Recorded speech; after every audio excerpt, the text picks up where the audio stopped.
Sir, సరిగ్గా 12 సంవత్సరాల క్రితం మే 26, 2014 మోడీ 14వ ప్రధానిగా ప్రమాణ స్వీకారం చేశారు. ఇప్పటికి 12 సంవత్సరాలు పూర్తి చేసుకున్నారు. ఒక పుష్కర కాలం. ఈ పుష్కర కాలం పాలనలో మోదీ ప్రస్థానం కనుక మనం చూసుకుంటే, విజయాల గురించి మాట్లాడుకుంటే మీరేం చెప్తారు? ఎస్ అండి. మే 26, 2014న 25 సంవత్సరాల ఈ కొయిలేషన్ ఎరా, అంటే మనం కేంద్రంలో మనం చూస్తూ ఉంటాం, వివిధ పార్టీలు కలిపి ఒక అలయన్స్గా, ఒక కూటమిగా పడి ఒక 25 సంవత్సరాల పాటు రాజకీయ అస్థిరతని రాజకీయ సుస్థిరత వైపు మరలిస్తూ బీజేపీకి పూర్తి అధికారం 303 సీట్లు సంపాదించి ఆయన మే 26, 2014న 14వ ప్రధానిగా ప్రమాణ స్వీకారం. 2014 మే 26 నుండి మే 26, 2026 వరకు, అంటే గత 12 సంవత్సరాలు పుష్కర కాలంగా నిర్విఘ్నంగా, అంటే ఇన్సెసెంట్లీ ఈ has been ruling the India, అంటే తిరుగు లేకుండా పరిపాలిస్తున్నారు. 3వసారి వరుసగా ప్రధానిగా ఆయన ప్రమాణ స్వీకారం చేసింది. అది నెహ్రూ తర్వాత రికార్డ్ అనమాట. 12 సంవత్సరాల కాలంలో భారతదేశంలో ఒక పరిణామం, విజయాల కోసం మాట్లాడుకుంటే మాత్రం ఒక పరిణామ క్రమం, మొత్తం 79-80 సంవత్సరాల భారత స్వతంత్ర చరిత్రలో ఈయనకంటూ ఒక సుస్థిర స్థానాన్ని మోడీ ఏర్పాటు చేసుకోవడం జరిగింది. 12 సంవత్సరాలు పుష్కర కాలం అంటే ఇట్స్ నాట్ ఏ సింపుల్ అండి. పుష్కర కాలం అంటే చాలా చాలా పెద్దది. 80 సంవత్సరాల భారత స్వతంత్ర చరిత్రలో పుష్కర కాలం పాటు ఆయన ఉన్నాడంటే దాన్ని బట్టి ఆయన విశిష్టత తెలిసిపోతుంది. గత 12 సంవత్సరాల పాలనలో భారతదేశం ఎన్నో మార్పులకి లోనైంది. ముఖ్యంగా ఇప్పుడు పాజిటివ్ విజయాల కోసం మీరు అడిగారు కాబట్టి విజయాలు చూస్తే మొట్టమొదటి ఏంటంటే రాజకీయ సుస్థిరతను ప్రసాదించడం.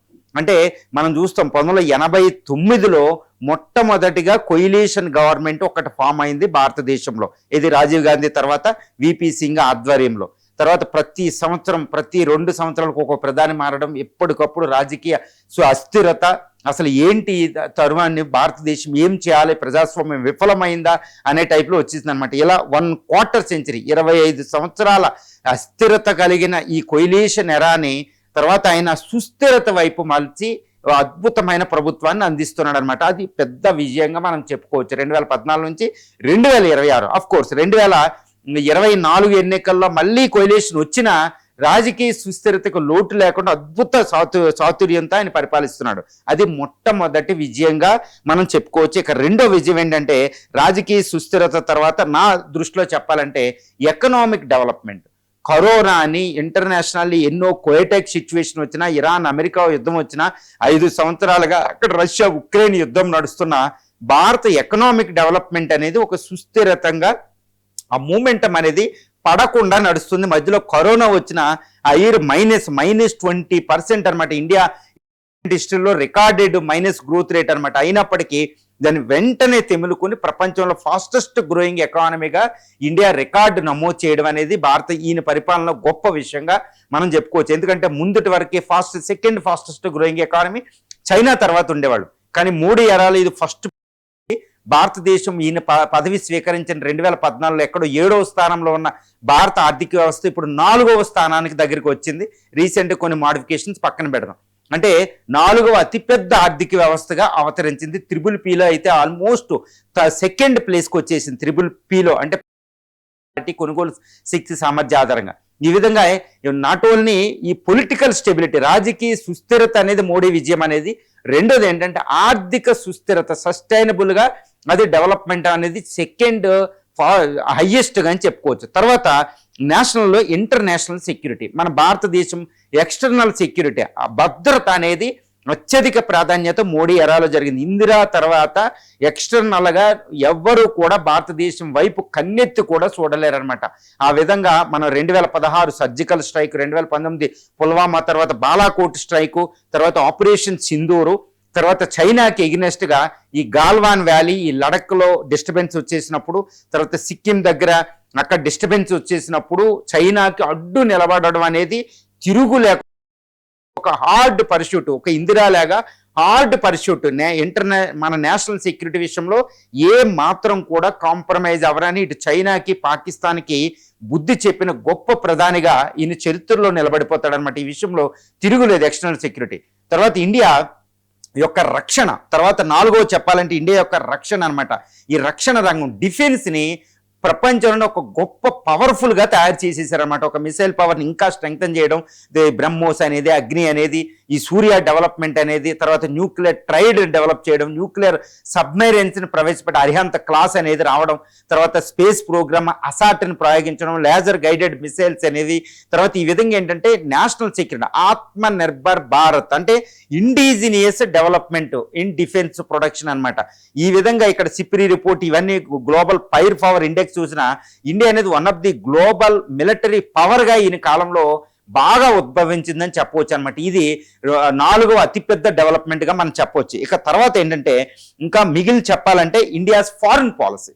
ఇండియన్ ఫారిన్ పాలసీ అంతకుముందు 80 సంవత్సరాలుగా ఉన్న ఫారిన్ పాలసీని ముందుకు తీసుకెళ్తూనే మల్టీ అలైన్మెంట్ అంటే నెహ్రూ ఇచ్చిన నాన్ అలైన్మెంట్ని మల్టీ అలైన్మెంట్గా ఈయన మార్చిన విధానం ఒక అద్భుతం అని చెప్పవచ్చు. ఎందుకంటే ఎంతటి ఛాలెంజెస్ ఉన్నాయంటే రష్యా ఉక్రెయిన్ వార్ అనేది భారతదేశ ఫారిన్ పాలసీకి అతిపెద్ద టెస్ట్. అంటే పివి నరసింహరావు టైం 1991, తర్వాత స్వతంత్రం వచ్చినప్పుడు నెహ్రూకి ఎంతైతే విషమ పరీక్షలు వాళ్ళు ఎదుర్కొన్నారో 1947, 50లో నెహ్రూ, 1991లో యుఎస్ఎస్ఆర్ విచ్చిన తర్వాత పివి నరసింహరావు ఎవరు ఎంతైతే డిఫికల్టీస్ ఫేస్ చేశారు కష్టాలని, అంతటి కష్టాన్ని మోడీ రష్యా ఉక్రెయిన్ యుద్ధంలో ఫేస్ చేశారన్నమాట. ఎందుకంటే 2వ ప్రపంచ యుద్ధం తర్వాత అతిపెద్ద యుద్ధం నడుస్తుంది.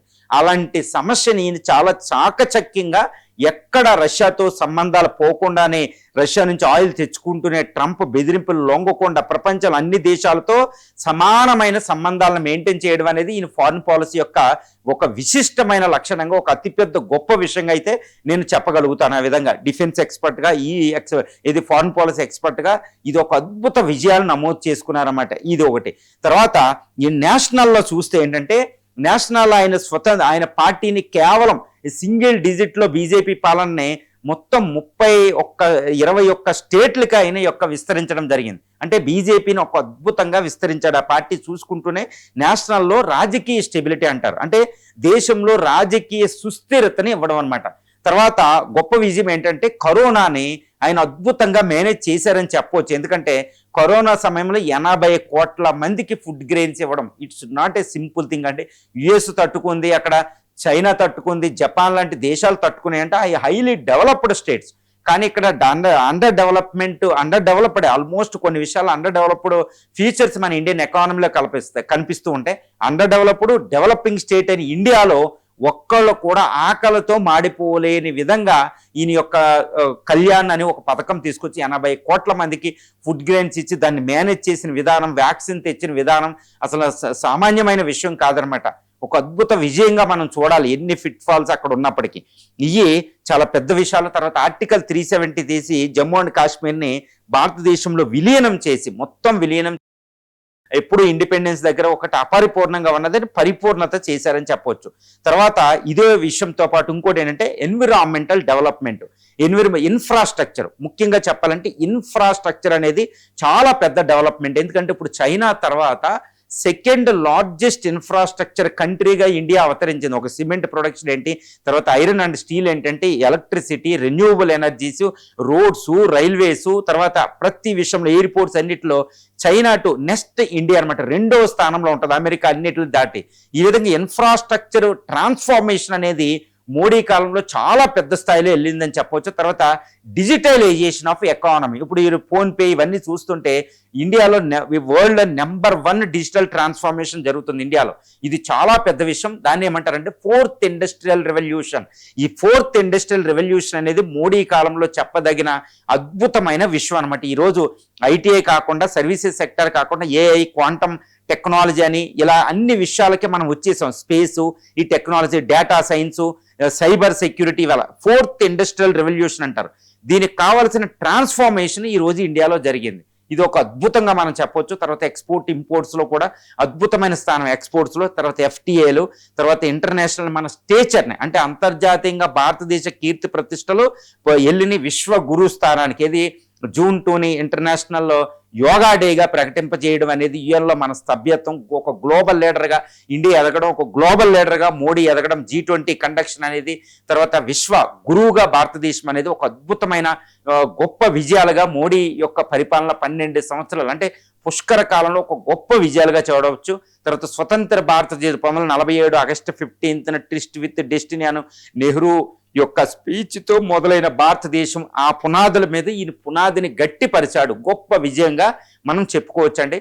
తర్వాత ఉమెన్ రిజర్వేషన్ బిల్లుని పార్లమెంటులో ప్రవేశపెట్టి 33% ఆమోదించడం అనేది సమ్మిళిత అభివృద్ధిలో ఇంకొక భాగంగా చెప్పుకోవచ్చు అనమాట. ఈ విధంగా ఎంత క్రిటిసిజం ఉన్నా అంటే ఈయన నాన్ సెక్యులర్గా అప్రజాస్వామికంగా పరిపాలిస్తున్నారు, తర్వాత రాజ్యాంగ వ్యవస్థ నిర్వీర్యం చేస్తున్నారని ఎన్ని అపవాదులున్నా భారత ప్రజాస్వామ్యం చాలా పటిష్టంగానే ముందుకెళ్తుంది. అటు అమెరికా కొన్ని వెస్టర్న్ కంట్రీస్తో పోలిస్తే భారత ప్రజాస్వామ్యం ఎంతో సుస్థిరతంగా ఉంది అని చెప్పుకోవచ్చు. అందుకనే మోడీ 12 సంవత్సరాల కాలంలో అక్కడ 3 అధ్యక్షులు అమెరికాలో మారారు.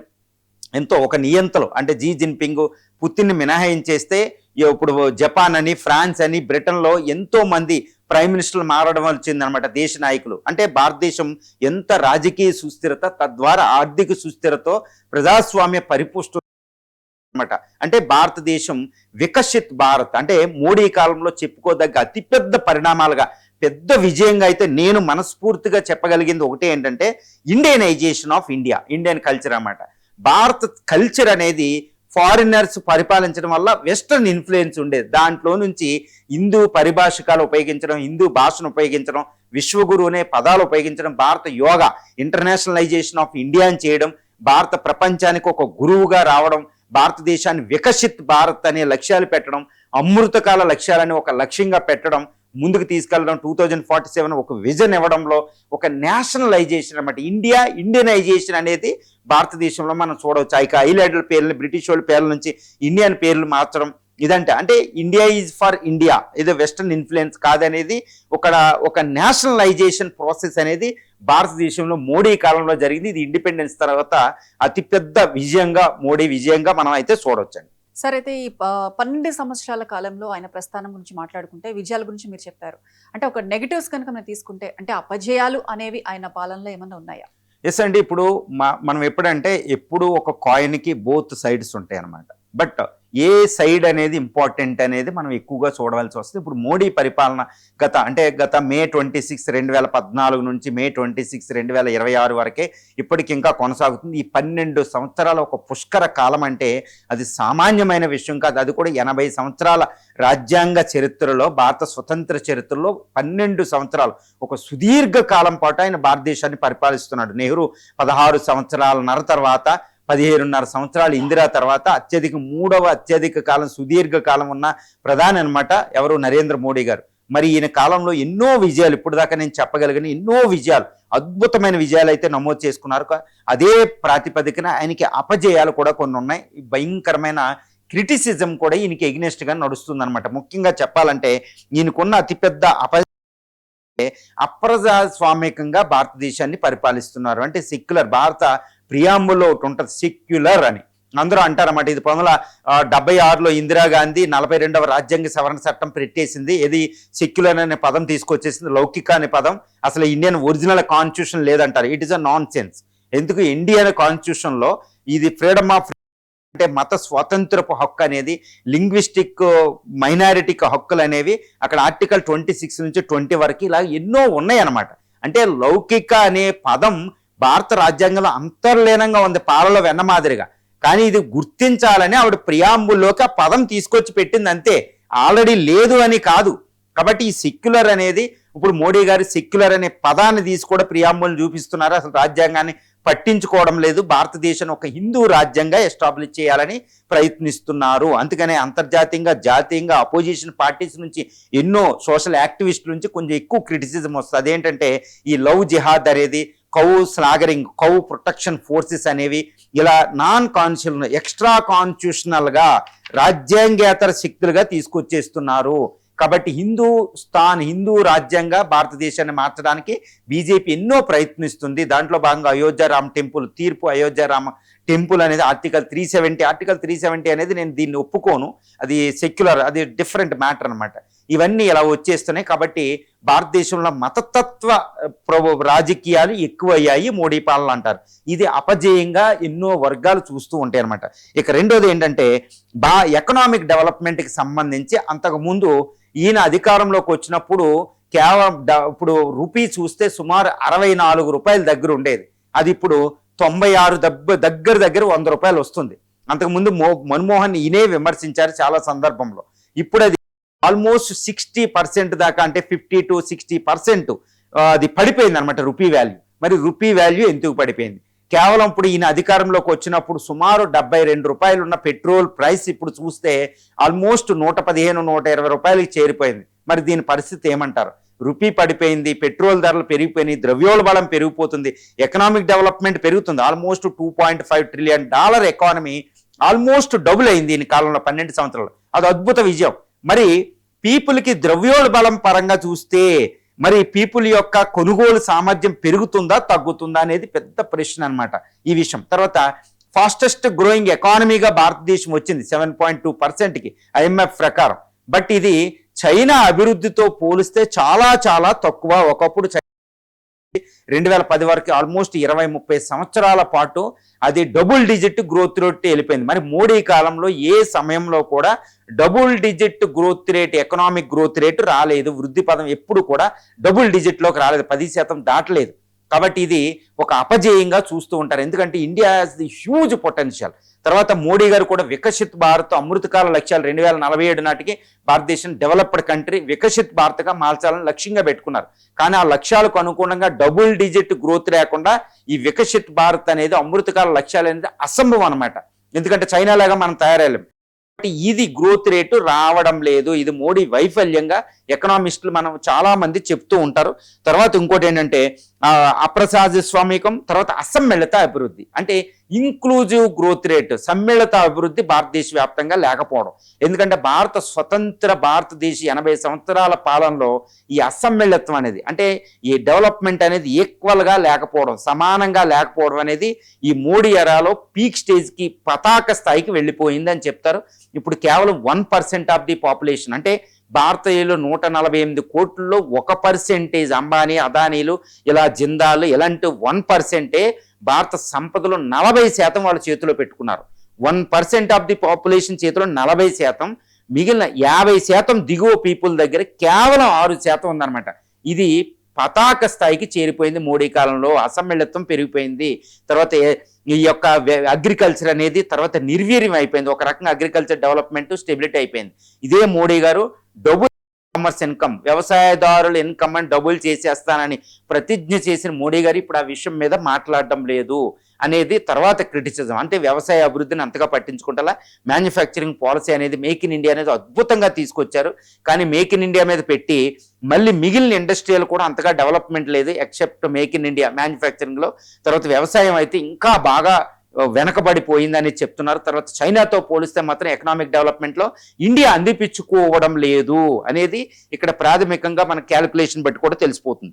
ఇది అపజయంగా మనం చెప్పొచ్చు అనమాట. తర్వాత ఫారిన్ పాలసీకి సంబంధించవలసి వస్తే ఇండియన్ ఫారిన్ పాలసీ అద్భుతంగా నడుస్తున్నప్పటికీ ఫారిన్ పాలసీలో కొన్ని ఫిట్ ఫాల్స్, అంటే కొన్ని లోటు అనేది మోడీ ఫారిన్ పాలసీలో కనిపిస్తుంది. ముఖ్యంగా ట్రంప్ టారిఫ్స్ విధించినప్పుడు ఆయన ఎదురొడ్డి నిలబడినట్టు కనిపిస్తున్న ఒక ఇందిరా లాగా ఆయన ఎదుర్కోలేదు. ఒక లాల్ బహదూర్ శాస్త్రి గారు కూడా అన్నారన్నమాట, అవసరమైతే వీక్లో ఒక పూట మీల్స్ మానేసి అయినా ఉంటాం, కానీ అమెరికా చెప్పే వాటికి మేము లొంగమని లాల్ బహదూర్ శాస్త్రి కూడా ఓపెన్ స్టేట్మెంట్ ఇవ్వడం జరిగింది. కేవలం ఇందిరాగాంధీయే కాదండి. అలా మోడీ గారు ట్రంప్ ఎన్నిసార్లు తిట్టిన ఎప్పుడూ కూడా ట్రంప్ను ఉద్దేశించి మాట్లాడలేదు. కాబట్టి అమెరికాకి లొంగారు అంటారన్నమాట.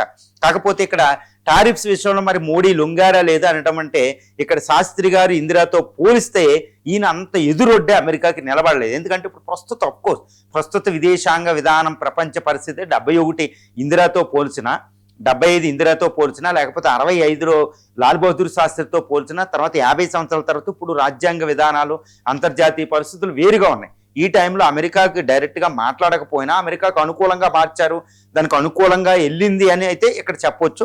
ఏదేమైనప్పటికీ ఫారిన్ పాలసీ విషయంలో ఈ యొక్క ఉక్రెయిన్ రష్యా యుద్ధం సమయం, తర్వాత ఇప్పుడు ఇరాన్ యుద్ధం సమయంలో ట్రంప్ టారిఫ్స్ విధించినప్పుడు తర్వాత చైనా పాకిస్తాన్లు ఏకమవడం, ఇటు బంగ్లాదేశ్లో క్రైసిస్ వచ్చినప్పుడు ఈయన కొంచెం ఒడిదుడుకులకి ఫారిన్ పాలసీ లోనయ్యింది అని ఒక క్రిటిసిజం అయితే మోడీకి వ్యతిరేకంగా ఒకటి కనపడుతుంది. తర్వాత అంతర్జాతీయం కూడా భారత ప్రతిష్ట, ప్రజాస్వామ్య దేశం అనే ప్రతిష్ట కాస్త మసకబారింది మోడీ కాలంలో. ఎందుకంటే అమ్నెస్టీ ఇంటర్నేషనల్ అనేది వరల్డ్ వేరియస్ డెమోక్రాటిక్ ఇన్స్టిట్యూషన్స్ ఇచ్చిన సర్వేల ప్రకారం భారత press report, press India rank ఏంటి, పాస్పోర్ట్కి సంబంధించి ఏంటి, వీటి ర్యాంక్స్ కథ పడిపోవడం, ముఖ్యంగా ప్రజాస్వామ్యానికి సంబంధించి మసకబారింది అనేది ఇక్కడ చెప్తూ ఉంటారన్నమాట. ఇది ప్రధానంగా మనం చెప్పుకోవాల్సి వచ్చు. కాకపోతే ఇక్కడ అపజయాల కంటే మోడీ 12 సంవత్సరాల పాలనలో విజయాలే ఎక్కువగా నమోదైనవి అయితే మనం చెప్పొచ్చు. సరే, అయితే స్వతంత్ర భారత చరిత్రలో మొత్తం ప్రధానులందరిలో కూడా నెంబర్ 1 ప్రధాని ఎవరు అనే టాపిక్ వస్తే కనుక దానిపై ఇప్పటివరకు కూడా ఎన్నో చర్చలు జరుగుతూనే ఉన్నాయి. మీ దృష్టిలో ఈ స్వతంత్ర భారత చరిత్రలో నెంబర్ 1 ప్రధాని మోదీ కావచ్చు అని మీరు అంటారా? ఎస్ అండి. ఇప్పుడు 1947 ఆగస్టు 15వ తారీఖున జవహర్లాల్ నెహ్రూ మొట్టమొదటి ప్రధానిగా ప్రమాణ స్వీకారం చేయడం జరిగింది. ఇప్పటి వరకే 14 మంది వ్యక్తులు ప్రధానులుగా పనిచేశారు. ఇందులో కొంతమంది మూడవసారి, వాజ్పేయి రెండవసారి, ఇప్పుడు మోడీ గారు అయితే మూడవసారి, నెహ్రూ మూడవసారి పనిచేశారు. కానీ 14 మంది వ్యక్తులు ఇప్పటి వరకు ప్రధానులుగా పనిచేయడం భారతదేశంలో మనం చూసుకోవచ్చు. ఇందులో నెంబర్ 1 ప్రధాని ఎవరు అనేది చెప్పడం చాలా కష్టం. కానీ అందరూ అనుకుంటారు ఏదో ఇప్పుడు నెంబర్ 1 ప్రధాని ఎవరంటే ఇప్పుడు నెహ్రూ అంటే నువ్వు కాంగ్రెస్ ఫేవరు, ఇప్పుడు మోడీ అంటే బీజేపీ ఫేవరు, ఇలా మాట్లాడతారు. బట్ ఏ ప్రాతిపదికన మనం చెప్పాలనేది important. What are the yardstick, measures based on which we have to decide who is the number 1 prime minister of India so far అనేది మనం చూస్తే, అంటే ఇప్పటి వరకు భారత ప్రధానులు 14 మందిలో నెంబర్ 1 ప్రధాని ఎవ్వరు అని నిర్ధారించడానికి కొన్ని ప్రాతిపదికలు ఉండాల్సిందే. ఆ ప్రాతిపదికల్లో మొట్టమొదటిగా నేనైతే ఆల్మోస్ట్ 10 ప్రాతిపదికలు అయితే నేను తీసుకోదలసిన, ముఖ్యంగా రాజ్యాంగబద్ధంగా పాలన జరగాలి. అలా ఎవరు చేశారనేది ఫస్ట్ నిర్ధారించబడాలి. తర్వాత సమ్మిళిత అభివృద్ధి, భారత ప్రజాస్వామ్య పరిపుష్టత, తర్వాత నిస్వార్థ సేవ, ఎంతకాలం వాళ్ళు పరిపాలించారనేది ఇక్కడ ఇంపార్టెంట్ కాదు, కానీ అది ఒకటి. విదేశీ తర్వాత డెవలప్మెంట్, అభివృద్ధి పదం ఎలా వెళ్ళింది, భారత ప్రజాస్వామ్య పరిపుష్టత, భారత రాజ్యాంగం ఇంకా అభివృద్ధి చెందిందా పరిణామక్రమంగా, తర్వాత వ్యవసాయం ఎలా ఉంది, కింది వారికి ఆర్థిక, సామాజిక, రాజకీయ న్యాయాలు ఎలా సిద్ధించాయి, వీటనుక దేశ రక్షణ ఎలా చేశారు, విదేశాంగ విధానం, వీటన్నిటి ప్రాతిపదికగా మనం అందరు ప్రధానులు ఎలా ఎలా పనిచేశారో చూడాలన్నమాట. ఒక రకంగా సుదీర్ఘ చర్చ, ఇది చాలా విస్తృతమైన చర్చ. అంటే 1947 కాదండి, అంతకుముందు భారతదేశ చరిత్ర, స్వతంత్రోద్యమంలో ఎలా నడిచింది, తర్వాత స్వతంత్ర భారత పోస్ట్ ఇండిపెండెంట్ ఎరాలో ఇండియా ఎలా వెళ్ళింది, రాజకీయంగా, సామాజికంగా, ఆర్థికంగా, సాంస్కృతికంగా, సైకలాజికల్గా, మనస్తత్వ భారతీయుల మనస్తత్వం ప్రకారం, ఫిలసాఫికల్గా, ఇలా అన్ని విధాలుగా, అన్ని కోణాల్లో, సైన్స్ అండ్ టెక్నాలజీ అన్ని కోణాల్లో భారతదేశ సమగ్రాభివృద్ధి ఒక్కొక్క ప్రైమ్ మినిస్టర్ కాలంలో ఎలా వెళ్ళింది అనే చూసి మాత్రమే మొట్టమొదటి నెంబర్ 1 ప్రైమ్ మినిస్టర్ ఎవరో మనం నిర్ధారించాల్సిన అవసరం ఉందన్నమాట. అంత విస్తృతమైన అండర్స్టాండింగ్ కూడా మాకు చెప్పేవాళ్ళకు కూడా చాలా అవసరం. ఇక్కడ ఎటువంటి పక్షపాత ధోరణి ఉండకూడదు. అన్బయాస్డ్గా, నిష్పాక్షపాతంగా జడ్జిమెంట్ ఇవ్వాల్సిన అవసరం ఉంది. ఎందుకంటే ఎన్నో విస్తృత చర్చలు జరుగుతాయి. కాంగ్రెస్ వాళ్ళు వీళ్ళు అంటారు, బీజేపీ వీళ్ళు అంటారు, లెఫ్ట్ అరే మాది మొరార్జీ దేశాయిలు అంటారు. ఎంత వచ్చినా భారతదేశం మాత్రం, చరిత్ర మాత్రం చాలా నిష్పాక్షపాతంగా చరిత్రలో తీర్పిస్తూ ఉంటారన్నమాట. ఈ విధంగా చూస్తే మొట్టమొదటిగా ప్రమాణ స్వీకారం చేసిన ప్రధాని లాల్ బహదూర్ నెహ్రూ. ఈ నెహ్రూ 1947 నుంచి 1964 వరకు సుమారు 16 సంవత్సరాలన్నర పాటు, 300 రోజుల పాటు ఆయన పరిపాలన చేశారు. ఆయన కాలంలో మొట్టమొదటి డెమోక్రటిక్ ఎలక్షన్స్ 3 ఎలక్షన్స్ సక్సెస్ఫుల్గా నిర్వర్తించారు. తర్వాత నెహ్రూ పాలనలోనే 1947 అంటే ఆల్మోస్ట్ 1946 డిసెంబర్ 9 నుంచి 1990 వరకే, 9th వరకే భారత రాజ్యాంగ చరిత్ర నడిచింది. అంటే మొట్టమొదటి ప్రధాని జవహర్లాల్ నెహ్రూ ప్రస్తుతం మనం పరిపాలించుకుంటున్న రాజ్యాంగ రచన ఆయన కాలంలో నడిచింది.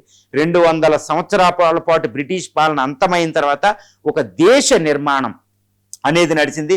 ప్రస్తుత భారతదేశానికి ఒక స్వరూపం, రాజకీయంగా, సామాజికంగా, ఆర్థికంగా అనేది ఆయన కాలంలో సిద్ధించింది. రాజ్యాంగం అమల్లోకి రచన, రాజ్యాంగం అమల్లో పెట్టడం, రాజ్యాంగ సంస్థల ప్రక్షాళన అమలు అనేది కూడా ఆయనే చేశాడు.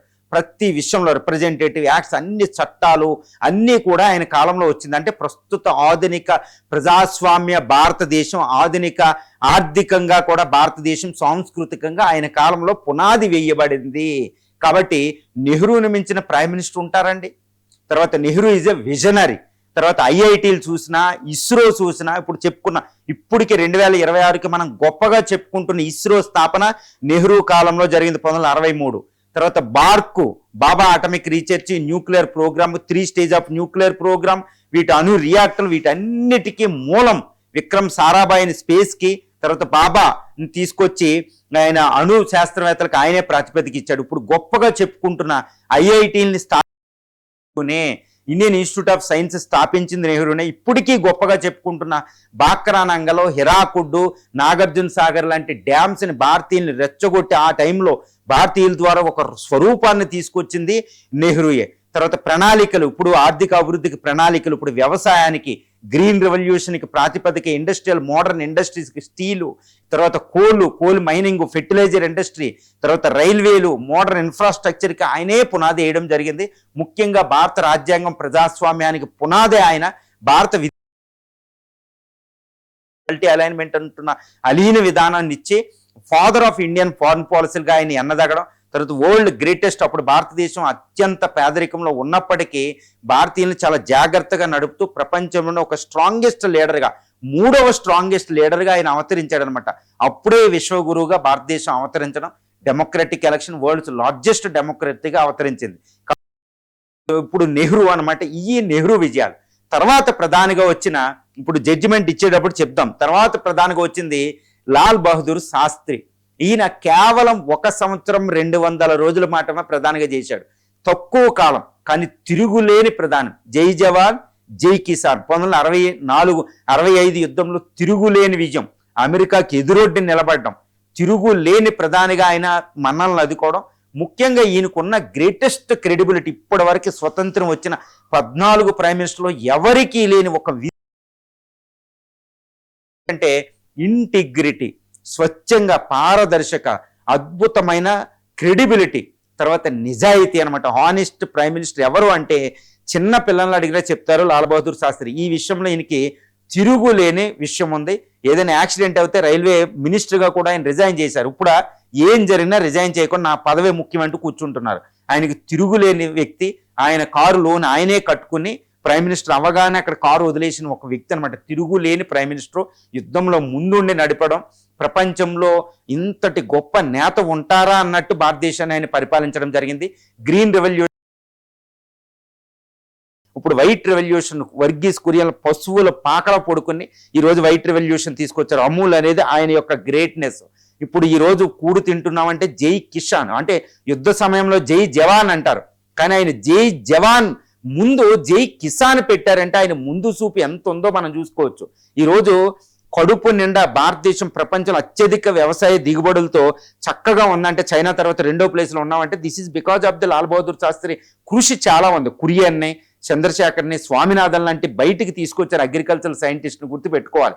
కానీ తక్కువ కాలం పరిపాలించిన ఆయన పరిపాలన అనేది ఒక అద్భుతమైన స్వర్ణ యుగం చరిత్ర అనేది చెప్పుకోవచ్చు. మరి ఎలాంటి ప్రైమ్ మినిస్టర్ ఎవరైనా ఉంటారా? ఈయన కీర్తి. నెహ్రూ అలా అయింది, Lal Bahadur. Next Indira Gandhi. First wrong ఏంటంటే ఎమర్జెన్సీ 1975 నుంచి 77 వరకే భారత ఎమర్జెన్సీ పెట్టడం ఆవిడ యొక్క చీకటి యుగం. అది ఒక బ్యాడ్ నేమ్ అనమాట. కాబట్టి ఆవిడ ఎంత సాధించినా వెనకాల అది ఉండిపోతూ ఉంటుంది అనమాట, గుర్తుపెట్టుకోవాలి. కానీ ఆవిడ పరిపాలన ఒక అద్భుతమైన పరిపాలన. ఇప్పుడు రామచంద్ర గుహ అంటారు నెహ్రూ తర్వాత స్ట్రాంగెస్ట్ ప్రైమ్ మినిస్టర్ ఎవరంటే ఇందిరా అని. ఒక అద్భుతమైన పరిపాలన. Indira is India, India is Indira అనే స్థాయికి వెళ్ళిపోయింది. ముఖ్యంగా 1974లో ఆటమిక్ టెస్టులు చేయడం. ఏది 1998లో వాజ్పేయి చేసిన టెస్టులకి 24 సంవత్సరాల ముందే ఆవిడ న్యూక్లియర్ టెస్టులు చేయడం, గుర్తుపెట్టుకోవాలి. నెహ్రూ, లాల్ బహదూర్ శాస్త్రి వేసిన పునాదులను ఉపయోగించి ఆవిడ న్యూక్లియర్ టెస్ట్ ఇండియాని ఈరోజు న్యూక్లియర్ పవర్గా నిలిపిన ఘనత ఇందిరాకు వస్తుంది. ఇది గుర్తుపెట్టుకోవాలి. తర్వాత గ్రీన్ రెవల్యూషన్కి పరిపూర్ణమైన షేప్ ఇచ్చింది ఇందిరాగాంధీ. ఈరోజు పూర్తిగా స్వయం సమృద్ధి వచ్చిందంటే ఇందిరాగాంధీ. తర్వాత సామాజికంగా చూస్తే ఫార్ములా అనేది అభివృద్ధికి ఒక నమూనా ఆవిడ ఇవ్వగలిగింది.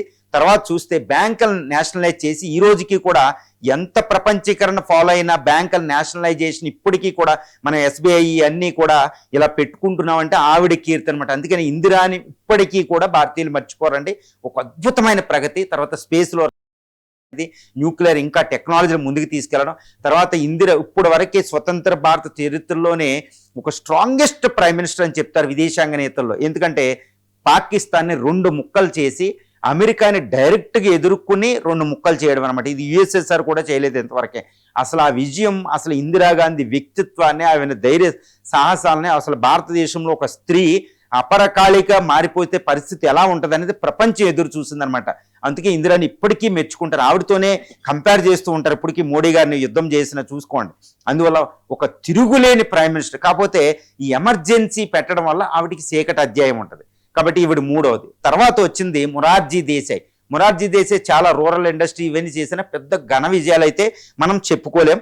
తర్వాత పివి నరసింహ, తర్వాత చాలా మంది రావడం జరిగింది. తర్వాత చిన్న చిన్న చరణ్ సింగ్ అని పక్కన పెడితే నెక్స్ట్ రాజీవ్ గాంధీ 5 సంవత్సరాల 32 రోజులు. కానీ ఈయన యంగెస్ట్ ప్రైమ్ మినిస్టర్. కానీ ఈయన 21 సంవత్సరాలు ఉన్న ఓటు హక్కుని 18 సంవత్సరాలు తీసుకొచ్చి ఒక అద్భుతమైన ప్రజాస్వామ్యాన్ని ఇంకా పరిపుష్టం చేశాడు. ఇప్పుడైతే ఇంకా డిమాండ్ ఉంటుంది, 18 నుంచి 16కు తగ్గించాలని డిమాండ్ కూడా ఇప్పుడు వినపడుతుంది. ఎందుకంటే ఇంకా చిన్నపిల్లలకి ఇంకా ఎక్కువ నాలెడ్జ్ ఇంకా పరిపుష్టం చేశారు. తర్వాత కంప్యూటరైజేషన్, ఎకనామిక్ రిఫార్మ్స్కి ఆయనే ముందే పునాది వేయడం జరిగింది ఎక్కడి నుంచో వచ్చి. తర్వాత ఎలక్ట్రానిక్ పాలసీ, ఇండియా ఈరోజు ఎలక్ట్రానిక్ హబ్గా ఉందంటే ఆయన విధానం అని చెప్తారన్నమాట. తర్వాత ఫారిన్ పాలసీలో కూడా చైనాతో మళ్ళీ పెట్టి ఆయన కూడా మళ్ళీ పునరావృతం చేశారు. తర్వాత శ్రీలంక విషయంలో కొన్ని తప్పుడు అడుగులు వేయడం జరిగింది, దానికోసం ఈయన అసాసినేషన్ కూడా చేయడం జరిగింది. కానీ ఒక యంగెస్ట్ ప్రైమ్ మినిస్టర్గా వచ్చి 10th షెడ్యూల్, తర్వాత ఈ యొక్క స్థానిక ప్రభుత్వాలకి బిల్లులు ప్రవేశపెట్టడం, ఇవి గొప్ప విజయాలుగా రాజీవ్ గాంధీలో చూడవచ్చు. కాకపోతే అయోధ్య క్రైసిస్ అనేది ఈయన కాలంలోనే మాస్క్ని ఇక్కడ హిందువు చేయడం అనేది ఆయన వల్లే ఆర్ఎస్ఎస్ పట్టుకుంది అనే ఒక అపవాదు, అప్పీజ్మెంట్ పాలిటిక్స్ అనేది ఈయన మీద ఉన్నాయి అనుకుంటే కొంచెం అపవాదులు ఉన్నాయి. తర్వాత పరిపాలనలో ఏంటంటే డిఫరెంట్గా రీజనల్ పార్టీస్ని డిఫరెంట్ చూడడం వల్ల ఇక్కడ ఎన్టీఆర్ గవర్నమెంట్ పైకి రావడం అనేది కూడా ఈయన కాలంలో మనం చూస్తూ ఉంటామండి. తర్వాత ఇవి కాకపోతే ఒక గొప్ప ప్రధానిగా రాజీవ్ గాంధీ మాత్రం సుస్థిర స్థానం. ఈ కంప్యూటరైజేషన్, కొత్త వెస్టర్న్ ఇన్ఫ్లుయెన్స్ తీసుకురావడంలో ఆయన యొక్క ప్రాధాన్యత చాలా ఎక్కువ ఉంది. తర్వాత మనకి ఏంటంటే చాలా విపి సింగ్ అందరూ వస్తారు, అంతటి కాదు. కాకపోతే పివి నరసింహరావు నెక్స్ట్ చూసుకోవాలి. పివి నరసింహరావు భారతదేశానికి నెహ్రూ తర్వాత 2వసారి భారతదేశానికి ఊపిరివదిన ఆయన. స్వతంత్ర ఉద్యమంలో 2వ స్వతంత్రం భారతదేశానికి చెప్పుకోవచ్చు. ఎందుకంటే 1991 ఆర్థిక సంక్షోభాన్ని చాలా జాగ్రత్తగా ఆయన ఎక్స్పీరియన్స్తో గొట్టెక్కించిన ఒక అద్భుతమైన ప్రధాని ఎవరంటే పివి నరసింహరావు. ఎక్కడ మన్మోహన్ తీసుకొచ్చి, కాబట్టి ఆ విషయంలో ఇంకా తిరుగులేని స్థానం పివి నరసింహరావుకు ఉంటుంది. తర్వాత ఎకనామిక్ న్యూక్లియర్ టెస్టులు చేయడానికి ప్రయత్నించారు కానీ ఆయన పక్కన పెట్టారు, దాన్ని వాజ్పేయి నెక్స్ట్ చేయడం జరిగింది. తర్వాత ఈయన విజయం ఏంటంటే ఈయనకు ముందు మండల్ మందిర్ మార్కెట్ అనుకుంటూ భారతదేశం ఒక సంక్షోభంలోకి వెళ్ళిందని బయట తీసుకొచ్చారు. తర్వాత భారతదేశం ఎదుర్కొంటున్న భయంకరమైన ఫారిన్ పాలసీ, ఎందుకంటే యుఎస్ఎస్ఆర్ విచ్ఛిన్నం అయిపోయింది, దాని ఫలితం లుక్ ఈస్ట్ పాలసీ అని ఒక వెస్టర్న్ వైపు మళ్ళీ తిరగడం, అమెరికా వైపు ఒక అద్భుతమైన ఫారిన్ పాలసీ, ఒక న్యూ డైరెక్షన్ భారత విదేశాంగ విధానానికి పివి నరసింహరావు ఇచ్చారు. తర్వాత రాజకీయ సుస్థిరత, అంత కొయిలేషన్ ఎరాలో కూడా 5 సంవత్సరాల పాటు సుమారు భారతదేశాన్ని పరిపాలించి కొయిలేషన్ గవర్నమెంట్ని ఎలా ప్రభుత్వాన్ని ఎలా నడపాలో తర్వాత ప్రైమ్ మినిస్టర్ ఆయన ఇచ్చిన లెసనే తర్వాత వాజ్పేయి, ఇప్పుడు మోడీ గారు ఇప్పుడు ఎన్ని పాల్గొన్నారన్నమాట. ఒక అద్భుతమైన రాజనీతిజ్ఞుడిగా ఆయన పేరు ప్రఖ్యాతులు వచ్చినాయి పివి నరసింహరావు. తర్వాత మన్మోహన్, వాజ్పేయి పాలన. ఈ వాజ్పేయి పాలన కూడా సుమారు 6 సంవత్సరాలు నడిచింది. వాజ్పేయి పాలన కూడా మొట్టమొదటి కాంగ్రెసేతర ప్రైమ్ మినిస్టర్ ఎక్కువ కాలం పరిపాలించిన వ్యక్తి. ఒక కొయిలేషన్ ఎరాని పివి నరసింహరావుకి సమావుజ్జీవిగా ఆయన నడపడం, తర్వాత న్యూక్లియర్ టెస్టులు చేయడం, అమెరికాకి ఎదురొడ్డి నిలబడడం, ఆయన ఆర్థిక ఆంక్షలు అమెరికా విధించిన తర్వాత ఆ టైంలో భారతదేశాన్ని ఈ పివి నరసింహరావు తీసుకొచ్చిన ఎల్పిజి పాలసీని, ప్రపంచీకరణ పాలసీని ముందుకు నడిపించి భారతదేశానికి ఒక పునాది ఆ టైంలో ఇవ్వడం జరిగింది 1998 నుంచి 2004 వరకు. ఇది ఒక కాంగ్రెసేతర ప్రధాని ఇంత అద్భుతంగా పరిపాలించడం అనేది, అది కూడా 23-24 పార్టీల సంకీర్ణ ప్రభుత్వాన్ని ముందుకు నడిపించడం ఆయన యొక్క గొప్ప పరిణతికి నిదర్శనం. ఆయన కూడా ఒక గొప్ప ప్రైమ్ మినిస్టర్లో, ఆయన కూడా ఒక గొప్ప ప్రైమ్ మినిస్టర్ ఇండియాలో. తర్వాత మన్మోహన్ 10 సంవత్సరాలు పరిపాలించిన అక్కడ ఏంటంటే ఎన్నో ఆర్థిక సంక్షోభాలు వచ్చినాయి, ముఖ్యంగా 2008 ఆర్థిక సంక్షోభం. ఈ పరిస్థితులు ఆయన ముందుండి నడిపించడం, యుఎస్ ఇండియా న్యూక్లియర్ ట్రీటీని చేయడం, తర్వాత ఫారెస్ట్ రైట్స్ యాక్ట్ ఒకటి, సర్వశిక్ష అభియాన్ ఒకటి, తర్వాత ఇప్పుడు మనం చెప్పుకుంటున్న ఈ ఫుడ్ రైట్ టు ఫుడ్ అనే ఒక యాక్ట్ ఒకటి, ఒక అద్భుతమైన సంక్షేమ పథకాలు ఈరోజు భారతదేశం సంక్షేమ రాజ్యంగా ముందుకెళ్తున్న సర్వశిక్ష అభియాన్, ఎడ్యుకేషన్, హెల్త్, తర్వాత ఫారెస్ట్ రైట్స్, తర్వాత మైనారిటీకి సంబంధించి ఈ హక్కులన్నీ కూడా ఈ యొక్క మ్యానుఫ్యాక్చరింగ్, ఇప్పుడు మేక్ ఇన్ ఇండియాగా చెప్పుకున్న మ్యానుఫ్యాక్చరింగ్ పాలసీని పివి నరసింహారావు లాగా మన్మోహన్ సింగ్ తీసుకురావడం జరిగింది. ఈ 10 సంవత్సరాల పాలన కూడా అద్భుతమైన పాలన. కాకపోతే ఎకనామిక్ డెవలప్మెంట్లో ఎకనామిస్ట్ ఉన్నాయి, ఎకనామిక్ డెవలప్మెంట్ డిస్టర్బెన్స్ వచ్చిందనమాట. ఈ కొయిలేషన్ ఎరా లేకపోతే సూపర్ ప్రైమ్ మినిస్టర్ అనేది ఉండడం వల్ల ఇది ఒక క్రిటిసిజం అనమాట. ఆయన కూడా ఒక గొప్ప ఆ టైంని ముందుకు నడిపించడమే గొప్ప విషయంగా చెప్పుకోవచ్చు అనమాట. తర్వాత వచ్చింది మోడీ. ఇప్పుడు మోడీ పరిపాలన మనం అంతా చూస్తున్నాం. మోడీ యొక్క అంతకుముందు నెహ్రూ నుంచి మన్మోహన్ సింగ్ దాకా ఉన్న 13 ప్రైమ్ మినిస్టర్ల ముందుకి తీసుకెళ్లడం ఏం జరిగింది. కాకపోతే జరుగుతుంది. కానీ ఈయన యొక్క పరిపాలన మొత్తం స్వతంత్ర భారత చరిత్రలో ఒక గొప్ప పరిపాలనగా తీసుకోవచ్చు. ఈ విధంగా 14 ప్రైమ్ మినిస్టర్ల యొక్క గొప్పతనం చూస్తే అసలు ఎవరు నెంబర్ 1 ప్రైమ్ మినిస్టర్ అంటే ముందు చెప్పాను, నెహ్రూ నుండి మోడీ దాకా నేను చెప్పడం జరిగింది. యాజ్ పర్ మై అసెస్మెంట్ అనమాట. నేను చెప్పాను ఏ ప్రాతిపదిక తీసుకోవాలంటే రాజ్యాంగం ఒకటి, రాజ్యాంగబద్ధంగా వాళ్ళు పరిపాలించారా అనేది ఒకటి తీసుకోవాలి. మరి ఇందిరా ఎమర్జెన్సీ పెట్టింది, తర్వాత అప్రజాస్వామ్యం అని చాలా మీద ఆరోపణలు ఉన్నాయి. ఎంత కాలం అనేది ఇంపార్టెంట్ కాదు. సామాజిక, ఆర్థిక, రాజకీయ న్యాయం, సమ్మిళిత అభివృద్ధి, అన్ని ప్రాంతాల అభివృద్ధి, విధానం, నేషనల్ సెక్యూరిటీ, ఈ ఆల్ ఇష్యూస్, వ్యవసాయం, అన్ని రంగాలు మనం తీసుకుంటే మొట్టమొదటి ర్యాంక్ ఈ ఫస్ట్ ర్యాంక్ అనేది ఇట్ గోస్ టు నెహ్రూ అండి. ఎందుకంటే రాజ్యాంగ రచన చేయడం, దాన్ని అమల్లోకి తీసుకురావడం, 3 ఎలక్షన్స్ పెట్టడం, ఇప్పుడున్న ఐఐటి, ఎడ్యుకేషను, ఇస్రో, ఇప్పటికీ గొప్పగా చెప్పుకున్న ఐఐటీలు, ఎడ్యుకేషను, వ్యవసాయం, గ్రీన్ రెవల్యూషను, ఇప్పుడు భారతదేశం ప్రపంచ శక్తుల్లో ఒక శక్తిగా ఉండడానికి కావాల్సిన అన్ని పునాదుల్ని తీసుకొచ్చింది నెహ్రూ. 250 సంవత్సరాల బ్రిటిష్ కూడా, అంతకుముందు ముస్లిం పాలన 1500 సంవత్సరాల భారతీయులు భారతదేశాన్ని ఏలుకోలేనప్పుడు ఈయన మొట్టమొదటి ప్రధానికి వచ్చారు. అదేదో ప్రకృతి వరప్రసాదం అని చెప్పుకోవచ్చు. ఆయన ఇచ్చిన ప్రాతిపదిక మీదే మిగిలిన వాళ్ళు అందరూ పనిచేశారు కాబట్టి మొట్టమొదటి స్థానం నెహ్రూకే వెళుతుంది. చాలా చరిత్రకారులు, రామచంద్ర గుహ, చాలా చరిత్రకారులు కూడా ఈ విషయాన్ని మాట్లాడతారు. నేను మాట్లాడిందే కాదనమాట.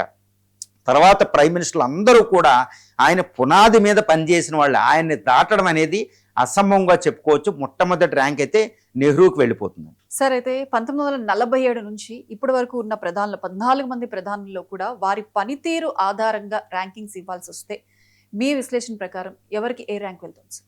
ఎస్ అండి, నేను ముందు నుంచి చెప్పడం అనేది ఇప్పుడు ప్రధానులు అంటే 1947 ఆగస్టు 15వ తారీఖున ట్విస్ట్ విత్ డెస్టినీ అంటూ నెహ్రూ ఏది మొట్టమొదటి ప్రధానిగా ప్రమాణ స్వీకారం చేసినప్పటి నుండి ఇప్పుడు మోడీ వరకే 14 ప్రధానులకి ర్యాంక్స్ ఇవ్వాల్సి వస్తే, ఎందుకంటే ఎందుకంటే పరిపాలన అనేది చాలా చాలా ఇంపార్టెంట్. భారతదేశంలో అన్ని తర్వాత పరిపాలన అనేది ఇంపార్టెంట్. అంటే రాజ్యాంగబద్ధంగా వాళ్ళు ఎలా పరిపాలించారనేది ప్రధానమైన విషయంగా తీసుకోవాలి. దాని ఆధారంగా ర్యాంక్స్ ఇవ్వాల్సి వస్తుంది. రాజ్యాంగబద్ధంగా ప్రజాస్వామ్య పరిపుష్టత ఎలా చేశారు, ఎందుకంటే ప్రజాస్వామ్యం, రాజ్యాంగ పాలన, దాని ప్రకారం పరిపాలన చేస్తేనే భారతదేశం సుస్థిరతంగా ఉండగలిగిద్ది అనమాట. మరి అది చూసుకోవాలి. తర్వాత అప్రజాస్వామ్యం ఏమీ చేయకూడదు. తర్వాత వ్యవసాయ అభివృద్ధి, అన్ని వర్గాల అభివృద్ధి, ప్రజల విశ్వాసం, public trust is most important అండి. పబ్లిక్ ట్రస్ట్ ఎంతవరకు వాళ్ళు సంపాదించారు. తర్వాత రాజ్యాంగంలో చెప్పబడిన రాజకీయ, ఆర్థిక, సామాజిక న్యాయాలు వాళ్ళ పరిపాలన ఎలా సాగాయి, విదేశాంగ విధానం ఎలా ఉంది, భారతదేశ రక్షణ వాళ్ళ పరిపాలన ఎలా జరిగింది, భారతదేశ రక్షణకి ఏ ప్రాబ్లం రాకూడదు. తర్వాత నిస్వార్థ సేవ, వాళ్ళు కరప్షన్ అన్నిటికీ దూరంగా ఉండడం, నిస్వార్థంగా ఉండడం, ఏదో లాల్ బహదూర్ శాస్త్రి గారి లాగా లాంగ్ టర్మ్ అభివృద్ధికి విజనరీ ఎలా పాతేశారు.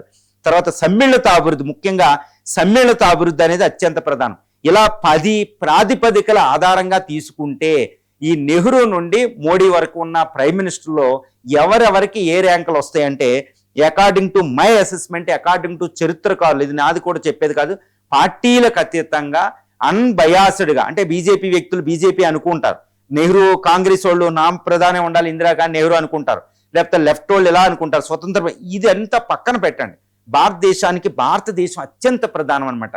ఇలా నిష్పాక్షపాతంగా మన మైండ్ తటస్థంగా వ్యవహరిస్తూ ఎవరికి ఏ ర్యాంకులు ఇవ్వాల్సి వస్తే మొట్టమొదటి ర్యాంక్ అనేది నెహ్రూకి ఇవ్వాల్సి వస్తుందండి. నెహ్రూ స్థానాన్ని ఎవ్వరూ కూడా చరిత్రలో కూడా భర్తీ చేయడం కూడా అసంభవం అని చెప్పవచ్చు. ఎందుకంటే ఆ టైంకి వెళ్ళాలంతే. నెహ్రూ మొట్టమొదటి ర్యాంక్ అనేది సంభవిస్తుంది. తర్వాత 2వ ర్యాంకు లాల్ బహదూర్ శాస్త్రి గారికి ఎవ్వరూ కాదనలేని విషయం అనమాట. ఇక 3వ ర్యాంకు ఇందిరాగాంధీ, తిరుగులేని ప్రధాని అనమాట. ఇప్పటికీ కూడా చాలా విషయాల్లో తిరుగులేని ప్రధానిగా ఆవిడ వచ్చింది. ఇది రామచంద్ర గుహా గారు కూడా ఈ విషయాన్ని సమర్థిస్తూ ఉంటారు. ఇందిరాగాంధీ తర్వాత 4th place according to my assessment అంటే 4th ప్లేస్ అనేది పివి నరసింహరావు గారికి ఇవ్వాల్సి వస్తాయి. ఆయన స్వతంత్రం తర్వాత ఆర్థిక సంక్షోభాన్ని గట్టెక్కించి విదేశాంగ విధానంలో గట్టెక్కించి సుస్థిర పాలన ఒక కొయిలేషన్ ఏర్పడినప్పుడు ఆ కొయిలేషన్లో రాజకీయ సుస్థిరత ఎలా ఇవ్వాలనేది ఒక అద్భుతమైన మౌనమునిగా భారతదేశాన్ని ఒక న్యూ డైరెక్షన్ ఆయన ఇవ్వడం జరిగిందనమాట. పివి నరసింహరావు గారికి 4th ప్లేస్ వస్తాయి ఎకనామిక్ రిఫార్మ్స్ కూడా ఆయన ప్రతిపాదించడం వల్ల. ఇక 5th ప్లేస్ అనేది నరేంద్ర మోడీ గారికి వస్తుంది. 12 సంవత్సరాల పాలనలో ఆయన యొక్క ట్రాన్స్ఫర్మేషన్ ఆఫ్ కోర్స్ ఇంకా ఉంది ఆయన చేయాల్సింది. తర్వాత కాబట్టి ఇంకా ఆయన ఇంకా చేయాల్సినానికి అవకాశం ఉంది. ఇప్పుడున్న 5th ప్లేస్ నుంచి ముందుకెళ్లే అవకాశాలు కూడా ఉంటాయి అనమాట. ఇంకా ఆల్మోస్ట్ 2029 వరకు ఆయన ఉంటారు. తర్వాత 6వ ప్లేస్ రాజీవ్ గాంధీ గారికి వస్తుంది. ఎందుకంటే డెమోక్రాటిక్ రిఫార్మ్స్, ఓటింగ్ రైట్స్ తగ్గించడం, తర్వాత కంప్యూటరైజేషన్, ఎలక్ట్రానిక్ పాలసీ అనేది, తర్వాత ఈ 10th షెడ్యూల్ ఏది యాంటీ డిఫెక్షన్ లా తెచ్చడం, తర్వాత స్థానిక ప్రభుత్వాలు ఆర్టికల్ 73, 74th అమెండ్మెంట్ ఒక ముందు చూపు అనమాట. అద్భుతమైన రిఫార్మ్స్. ఇది రాజీవ్ గాంధీని ఎక్కడో నిలిపేసింది అనమాట. యంగెస్ట్ ప్రైమ్ మినిస్టర్ గా 6వ స్థానానికి ఆయన వస్తారు. తర్వాత 7వ స్థానంలో వాజ్పేయి గారు ఉంటారు. ఇక మిగిలిన వాళ్ళందరూ నెక్స్ట్ స్థానాల్లో ఉంటారు.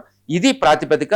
నెంబర్ 1 ర్యాంకు నెహ్రూది, ఇప్పుడు ప్రస్తుత మోడీకి 5th ర్యాంకు, శాస్త్రి గారిది 2వ ర్యాంకు, పివి గారిది 4th ర్యాంక్ గా మనం చెప్పుకోవచ్చు. సార్ అయితే సుదీర్ఘ కాలంగా అంటే 12 సంవత్సరాల నుంచి అంటే ఒక పుష్కర కాలంగా నరేంద్ర మోదీ ప్రధానిగా చేసినప్పటికీ కూడా నెహ్రూ స్థానాన్ని భర్తీ చేయలేకపోయారు అంటారు. ఎందుకని సార్?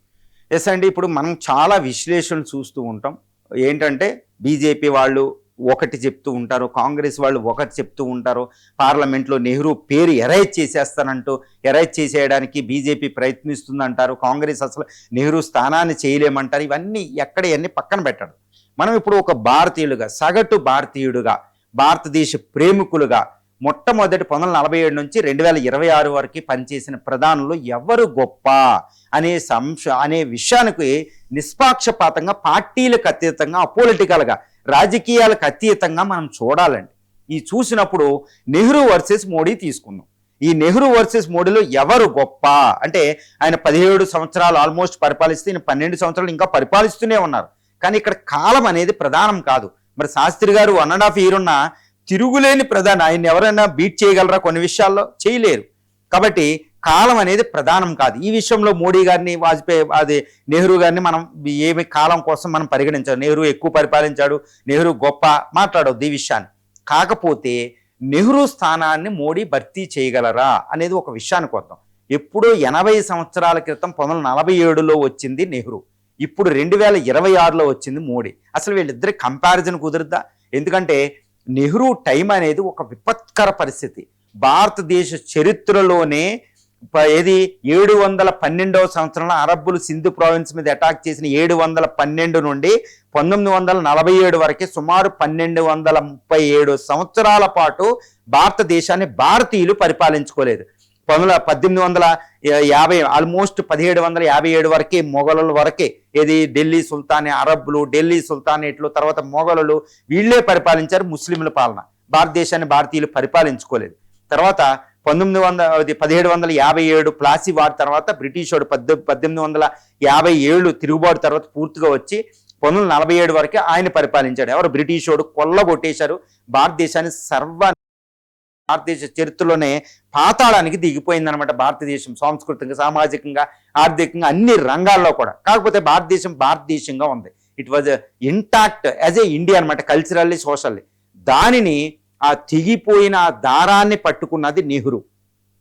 ఆ తెగిపోయిన దారానికి స్వతంత్రం వచ్చిన తర్వాత స్వతంత్ర ఉద్యమంలో కూడా ఆయన ప్రధాన పాత్ర పోషించారు. 8.5 సంవత్సరాల పాటు జైల్లో గడిపాడు బ్రిటిష్ వాడి పాలనలో. ఆయన వచ్చి రాజ్యాంగ రచనకి మార్గదర్శకం చేసి కంట్రీ కింద రాజ్యాంగానికి అంతా ప్రాతినిధ్యం ఇచ్చి 3 ఎలక్షన్లు కండక్ట్ చేసి వ్యవసాయ విధానాన్ని ప్రవేశపెట్టి మోడర్న్ ఎకనామిక్ పాలసీ ఇది ప్లానింగ్ కమిషన్ పెట్టి మోడర్న్ ఇండస్ట్రీస్, స్టీల్ ఇండస్ట్రీస్ని పెట్టి బాక్రానంగల్, హిరాకుడి ప్రాజెక్టులు కట్టి జల విద్యుత్ శక్తి ఇవన్నీ తీసుకొచ్చి తర్వాత ఈ యొక్క మనం చెప్పుకుంటే ఇప్పటికీ గొప్పగా చెప్పుకుంటున్న ఐఐటీలు అన్నిటిని వాటినే 6 ఐఐటీలను ఆల్మోస్ట్ ఆయనే స్థాపించాడు. ఇండియన్ ఇన్స్టిట్యూట్ ఆఫ్ సైన్స్, తర్వాత బార్క్ ఇప్పటికీ గొప్పగా చెప్పుకుంటున్న న్యూక్లియర్ విధానాన్ని బాబాని తీసుకొచ్చి, అమెరికాని తీసుకొచ్చి బార్క్ని పెట్టి న్యూక్లియర్ పవర్కి ఆయన ఈ విజన్ వేశాడనమాట. తర్వాత గొప్ప స్పేస్ పవర్గా చెప్పుకుంటున్న 6th లార్జెస్ట్ స్పేస్ పవర్ ఇస్రోని నెలకొల్పింది ఆయన. విక్రమ్ సారాభాయ్ ఆయన తీసుకొచ్చి ఫ్రెండ్లీగా ఉండి ఈయన యొక్క విధానాన్ని చూస్తే ఆశ్చర్యపోవాల్సిన పరిస్థితి. ఈ రోజు విదేశాంగ విధానానికి architect of Indian foreign policy అంటారు. మరి ఆ స్థానాన్ని ఎవరైనా భర్తీ చేయగలరా? ఇంపాసిబుల్. అసలు ఎంతమంది ఇంకో వచ్చే ప్రైమ్ మినిస్టర్లు కూడా ఆయన్ని భర్తీ చేయడం అసంభవం అనమాట. ఎందుకు? ఆయన కాలానికి ఎవరు వెళ్ళలేరు కాబట్టి. ఇప్పుడు మోడీ 2014 నుంచి 26 దాకా ఉన్నారు. ఈయనకు ముందే 13 ఆల్మోస్ట్ 68-70 సంవత్సరాలు పునాది వేస్తే ఆ పునాదిని ముందుకు నడిపిస్తున్నారు. ఈయన కాలం వేరు, ఆయన కాలం వేరు. అసలు నా దృష్టిలో కంపారిజన్ అని కుదరదు. కానీ కంపారిజన్ చేస్తే మాత్రం నెహ్రూ స్థానాన్ని భర్తీ చేయడం అసంభవం అంటే అసంభవం అంటే ఇది చరిత్రగా చెప్తున్నాను. కాంగ్రెస్గా బీజేపీ ఏది కూడా మాట్లాడడం లేదు. ఒక తిరుగులేని ఒక పర్సన్. అందరూ ఏదో అనుకుంటారు భారతదేశానికి భారతదేశ పురాణాల్లో భారతదేశ స్క్రిప్చర్స్ రామాయణ మహాభారతాల్లో ఉంటాయి అనమాట. అది ఏమని ఉంటుందంటే హస్తినాపురం భారతదేశానికి ఒక రాజుగా అవ్వాలి అంటే ఆయన ఎన్నో అశ్వమేధ యజ్ఞాలు ఎన్నెన్నో యాగాలు చేస్తే ఆ పుణ్యం తీసుకొస్తా అంటారు. మరి 1500 సంవత్సరాల పాటు సుమారు 1500 సంవత్సరాల పాటు భారతదేశాన్ని భారతీయులు ఏలుకోనేప్పుడు మొట్టమొదటిగా అవకాశం నెహ్రూకి ఇచ్చింది ఎవరు ఇచ్చుంటారంటే ప్రకృతి ఇచ్చి ఉంటుంది కదా. 17 సంవత్సరాలు పరిపాలించడం అంటే అది మాటల 17 సంవత్సరాలు 3 ఎలక్షన్లో పూర్తి మెజారిటీ భారతీయులు ఇచ్చారంటే ప్రజలు ఎంత విశ్వాసం ఆయన ముందు వ్యక్తం చేశారు. ఒక నిష్పాక్షపాతంగా ఆయన భారతదేశాన్ని పరిపాలించడం, అసలు ఏమీ లేని ఇంటిలో అన్నీ పెట్టడం. ఇప్పటికీ అంటారన్నమాట ఆర్టికల్ 370 అయింది, ఇది అయింది, India China border, Pakistan issue, ఇవన్నీ 1500 సంవత్సరాల పాపాలండి వాళ్ళన్నిటిని సర్దుబాటు చేసి ఒక మోడర్న్ నేషన్గా తీసుకురావడం. ఆయన ఏ రోజు నేను ఇప్పుడు తరానికి చెప్తున్నాను ఒకటి ఆల్ఫా ఈ యొక్క జెన్జీ తరానికి ఒక విషయాన్ని బోధించదలిచానమాట. ఇప్పుడు తరంలో ఉన్న వాళ్ళు మనకి ఎప్పుడు ఎక్కువ కనిపిస్తుంటారు మీడియా ప్రెజెన్స్ వల్ల. అరే గ్రేట్ అనుకుంటాం. కానీ 1947 ఆగస్టు 15-14 అర్ధరాత్రి అప్పుడు భారతదేశానికి స్వతంత్రం వచ్చినప్పుడు భారతీయుల్ని ఒకే ఒక్క స్పీచ్తో ఇప్పటికీ నడిపిస్తున్న ఒక పవర్ అనమాట. ద ట్రిస్ట్ విత్ డెస్టినీ ఒక స్పీచ్ ఉంటుంది. దాన్ని ఒకసారి వినండి అంతే. ఎంతటి గొప్పటో ఆ టైంలో అబ్దుల్ కలాం గారు కూడా అంటారు, మహాత్మా గాంధీ అక్కడ కలకత్తా వీధుల్లో కూర్చుని ఆయన చేస్తున్నారు అక్కడ నిరాహార దీక్ష. ఆ టైంలో ఆయన రెడ్ ఫోర్ట్ దగ్గర ఈ ఇండియన్ పార్లమెంటులో ఆయన ఇచ్చిన ట్రిస్ట్ విత్ డెస్టినీ స్పీచ్ ఈ రోజు కూడా భారతదేశాన్ని నడిపిస్తుంది. మోడర్న్ భారతదేశాన్ని 360 డిగ్రీల డైమెన్షన్లో సైకలాజికల్గా, ఫిలసాఫికల్గా, ఆర్థికంగా, సామాజికంగా, సాంస్కృతికంగా, ఎన్విరాన్మెంటల్ ఆల్ డైమెన్షన్ సుమారు 12 డైమెన్షన్లో భారతదేశానికి ఒక షేప్ ఇచ్చింది నెహ్రూ. ఒక తిరుగులేని ప్రైమ్ మినిస్టర్. ఈయన స్థానాన్ని భర్తీ చేయడం, ఈయన చరిత్రలోంచి ఈయన్ని చెరిపేయడం అనేది అసంభవం. అంటే నేను ఏమంటలేదు, ఇప్పుడు మోడీ గారు రాజకీయం కొన్ని స్టేట్మెంట్లు ఇవ్వచ్చు, అది రాజకీయంగా బీజేపీ కాంగ్రెస్లో మాట్లాడుకునే ఇక్కడ మనకు అనవసరం. కానీ చరిత్రపరంగా నిష్పాక్షపాతంగా పరిశీలిస్తే Nehru is the number 1 prime minister of the country. ఈయన్ని రిప్లేస్ చేయడం వచ్చే 100 ప్రైమ్ మినిస్టర్లు కూడా ఇది సాధ్యం కాదు. ఎందుకంటే ఆ టైంకి వెళ్ళలేరు కాబట్టి.